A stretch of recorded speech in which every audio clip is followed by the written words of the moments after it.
ಮಾಡಿಸ್ತೀವಿ.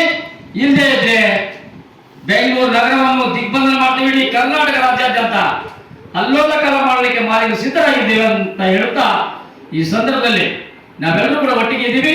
ಇವತ್ತು 23ನೇ ತಾರೀಕು ಮತ್ತೊಂದು ಸಲ ಗಾಂಧಿ ಭವನದಲ್ಲಿ ಸಭೆಯನ್ನು ಕರೆದಿದ್ದೀವಿ. ಆ ಸಭೆಯಲ್ಲಿ ಎಲ್ಲ ರಾಜ್ಯದ ನಾಯಕರುಗಳು ಸೇರ್ತಾ ಇದ್ದೀವಿ.